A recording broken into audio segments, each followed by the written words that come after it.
Assalamualaikum warahmatullahi wabarakatuh.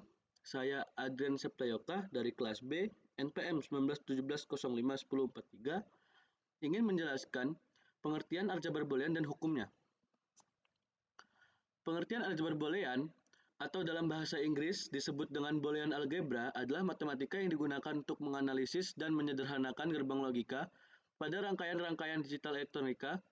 Boolean pada dasarnya merupakan tipe data yang hanya terdiri dari dua nilai, yaitu true dan false, atau tinggi dan rendah, yang biasanya dilambangkan dengan angka 1 dan 0. Pada gerbang logika ataupun bahasa pemrograman komputer, aljabar boolean ini pertama kali diperkenalkan oleh seorang matematikawan yang berasal dari Inggris pada tahun 1854.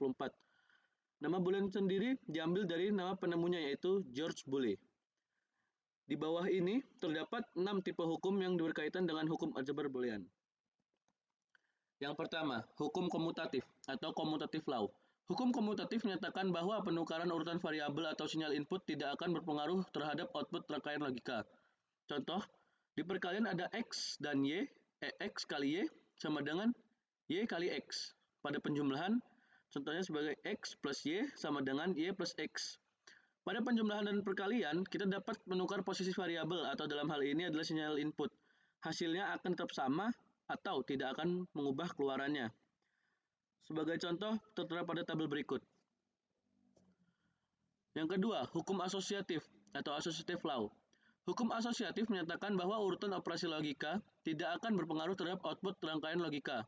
Contoh, pada perkalian yaitu W dikali dalam kurung X dikali Y itu sama dengan dalam kurung W dikali X lalu tutup kurung dikali Y. Contoh bisa dilihat pada gambar di bawah.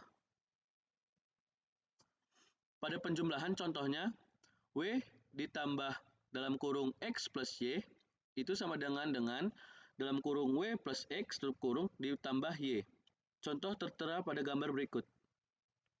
Pada penjumlahan dan perkalian, kita dapat mengelompokkan posisi variabel dalam hal ini adalah urutan operasi logikanya. Hasilnya akan tetap sama atau tidak akan mengubah keluarannya. Tidak peduli yang mana dihitung terlebih dahulu, hasilnya akan tetap sama. Tanda kurung hanya sekedar untuk mempermudah mengingatkan mana yang akan dihitung terlebih dahulu.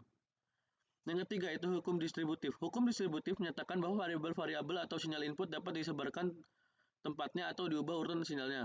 Perubahan tersebut tidak akan mempengaruhi output keluarannya. Contoh tertera pada gambar berikut. Yang keempat yaitu hukum N. Disebut dengan hukum N karena pada hukum ini menggunakan operasi logika N atau perkalian. Berikut contohnya pada gambar berikut. Yang kelima yaitu ada hukum OR atau OR law. Hukum OR menggunakan operasi logika OR atau penjumlahan. Berikut ini adalah contohnya. Bisa dilihat pada gambar berikut. Yang keenam atau yang terakhir itu ada hukum inversi atau inversion law. Hukum inversi menggunakan operasi logika NOT. Hukum inversi ini menyatakan jika terjadi inversi ganda atau kebalikan dua kali, maka hasilnya akan dikembalikan ke nilai aslinya. Contoh bisa dilihat pada gambar berikut. Jadi, jika suatu input atau masukan diinversi dibalik, maka hasilnya akan berlawanan, namun jika diinversi sekali lagi, hasilnya akan kembali seperti semula. Sekian, terima kasih penjelasan dari saya. Saya akhiri, wassalamualaikum warahmatullahi wabarakatuh.